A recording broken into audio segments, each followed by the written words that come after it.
இது எங்கள் குடும்பம் என்று சொல்வதா, கழக குடும்பம் என்று சொல்வதா, ஒட்டுமொத்தமாக சொன்னால் நமது குடும்பம் என்ற நிலையிலே தான் இந்த மனவிழா நிகழ்ச்சி நடைபெற்றுக் கொண்டிருக்கிறது. உங்களுக்கெல்லாம் நன்றாக தெரியும், நம்முடைய நெஞ்சமில்லாமல் இருந்திருக்கக்கூடிய அன்பில் அவர்களுடைய கழகப்பணி இந்த மாவட்டத்தில் இருக்கக்கூடிய உங்களுக்கு நான் அதிகம் சொல்ல வேண்டிய அவசியம் இல்லை.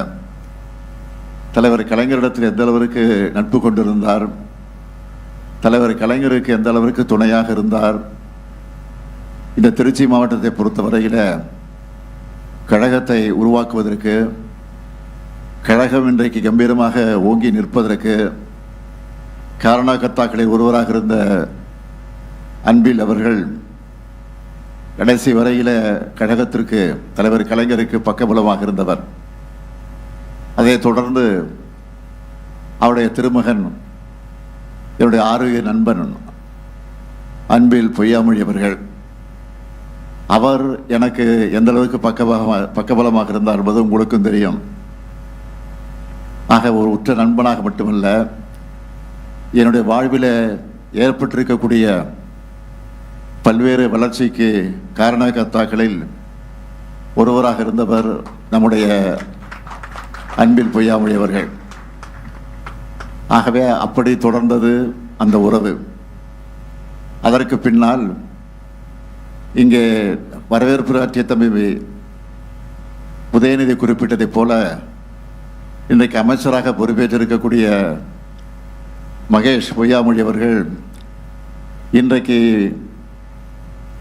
எங்களுடைய குடும்பத்தில், குறிப்பாக உதயநிதி இடத்தில் எந்த அளவுக்கு நட்போடு பழகி அவர் இன்றைக்கு வளர்ந்து சட்டமன்ற உறுப்பினராக பொறுப்பேற்று, அமைச்சராகவும் பொறுப்பேற்று, பள்ளிக்கல்வித்துறை அமைச்சராக பொறுப்பேற்று, ஒரு பள்ளிக்கல்வித்துறை அமைச்சர் எப்படி பணியாற்ற வேண்டும் என்பதற்கு எடுத்துக்காட்டாக விளங்கிக் கொண்டிருக்கக்கூடியவர் தான் நம்முடைய அன்பில் மகேஷ் பொய்யாமொழி அவர்கள். சட்டமன்றத்தில் உரையாற்றினாலும் சரி, பல்வேறு நிகழ்ச்சிகளில் கலந்து கொண்டு உரையாற்றினாலும் சரி, எந்த புள்ளி பொருளையும் கையிலே வைத்துக் கொள்ளாமல் எதையும் படபடவர் என்று கம்ப்யூட்டரை போல பேசக்கூடிய ஆற்றலை பெற்றவர் நம்முடைய அன்பில் மகேஷ் பொய்யாமொழி அவர்கள். அவரை பார்த்து எல்லோரும் பாராட்டுகிற போது அவருடைய தந்தை, என்னுடைய அருமை நண்பர் பொய்யாமொழி எந்த அளவுக்கு சந்தோஷப்படுவாரோ அதை விட அதிகமாக நான் சந்தோஷப்பட்டிருக்கிறேன், இப்பொழுது சந்தோஷப்பட்டுக் கொண்டிருக்கிறேன். இது இப்படி தொடர்ந்து இன்னும் அது அன்பிலோடு முடியல, தலைவர் கலைஞரோடு முடியல, என்னோடு முடியல, நம்முடைய அன்பில் பொய்யாமொழியோடு முடியாது. அதே போல் நம்முடைய உதயநிதி மகேஷோடு முடிய போவதில்லை. உதயநிதியுடைய மகன் இன்பனாக இருந்தாலும் சரி, மகேஷுடைய மகன் இனியனாக இருந்தாலும் சரி, அவருடைய நட்பும் இன்றைக்கு தொடர்ந்து கொண்டிருக்கிறது. ஆக வாழையடி வாழையாக இந்த நட்பு தொடர்ந்து கொண்டிருக்கிறது என்பது உங்களுக்கெல்லாம் நன்றாக தெரியும். இந்த மனவிழா நிகழ்ச்சிக்கு எந்த சூழ்நிலை வந்திருக்கு என்பது உங்களுக்கும் தெரியும். நேற்று இரவு வரை கூட்டணி கட்சியோடு பேசி ஒரு ஒப்பந்தத்தை முடித்துவிட்டுத்தான், அது வெற்றிகரமாக முடித்துவிட்டுத்தான், எல்லோரும் பாராட்டக்கூடிய வகையை முடித்துவிட்டுத்தான் இன்றைக்கு நீங்கள் எல்லாம் வாட்ஸ்அப்பில், சோசியல் மீடியாவெல்லாம் பார்த்துருக்கலாம். அந்த ஒப்பந்தத்தை முடித்துவிட்டு காரில் ஏறுகிற போது கையை எடுத்துட்டு அவருடைய சொல்லி எடுத்து அந்த ஆக்ஷனோடு நான் ஏறிய காட்சியை பார்த்துருப்பீங்க. அதை நான் திட்டமிட்டு செஞ்சதில்லை.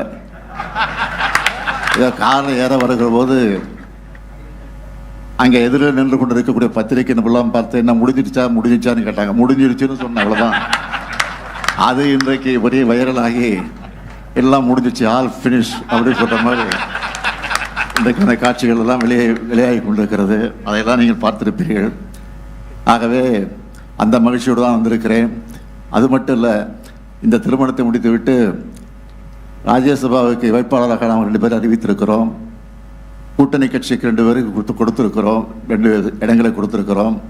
அந்த 4 பேரும் சரியாக 12 மணி அளவில் சென்னையில் வேட்புமனு தாக்கல் செய்ய இருக்கிறார்கள். இன்று தான் கடைசி நாள். நான் வந்தே தீர வேண்டும் என்று அவர் கட்டளையிட்டிருக்கிறார்கள். நாம் வழக்கமாக செல்வது உண்டு. ஆக இதை முடிச்சுட்டு உடனடியாக நான் செல்ல வேண்டிய சூழ்நிலை இருக்கிற காரணத்தினால்தான் வேகமாக வந்து வேகமாக திருமணத்தை முடித்து வைத்துவிட்டு நான் செல்லவிருக்கிறேன். ஆகவே நான் இந்த நேரத்தை அன்போடு கேட்டுக்கொள்ள விரும்புவது நீங்கள் கூட நம்முடைய தம்பி உதயநிதி பேசுகிறவர் சொன்னார் இது காதல் திருமணம் என்பது என்று நானும் கேள்விப்பட்டேன். அது மட்டும் இல்லை, இந்த திருமணத்தை நடத்துவதற்கு பெண்ணினுடைய தாயார் சுகி என்கிற எழிலரசி ஒத்துக்கொள்ளவே இல்லையா கடைசி வரைக்கும். அதுவும் நான் கேள்விப்பட்டேன். கடைசி வரைக்கும் ஒத்துக்கல. ரொம்ப பிடிவாதக்காராக இருக்கக்கூடியவர் சுகி அவர்கள் எனக்கு நன்றாக தெரியும். அவங்க வீட்டில் ரொம்ப பிடிவாத யாருன்னு கேட்டிங்கன்னா சுகியை தான் சொல்ல முடியும். ஏற்கனவே அவருடைய தம்பி சின்ன உதயா என்று சொல்லக்கூடிய உதயன் அவருக்கும் காதல் திருமணம் தான், அதுக்கும் ஒத்துக்கொள்ளலை. ஆனால் இதுக்கும் ஒத்துக்கொள்ளலை. கடைசியாக ஒத்துக்கொள்ளலைன்னு சொன்னாலும் நாங்களெல்லாம் சொன்னால் கேட்டுக்கொள்வார்கள். செந்தாமரை எப்படி பெண்ணாக இருக்கிறாரோ அதே போல் சுகி என்கிற இளவரசி எனக்கு ஒரு பெண்ணாக இருந்து கொண்டிருக்கக்கூடியவர்.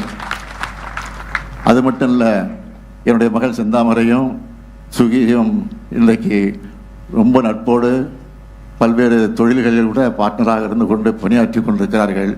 ஆக அந்த அளவுக்கு நட்போடு இந்த குடும்பம் இன்றைக்கு அந்த இல்லத்தில் நடைபெறக்கூடிய இந்த மணவிழா நிகழ்ச்சியில் பங்கேற்ற நேரத்தில் உள்ளபடியே நான் பெருமைப்படுகிறேன், மகிழ்ச்சி அடைகிறேன்.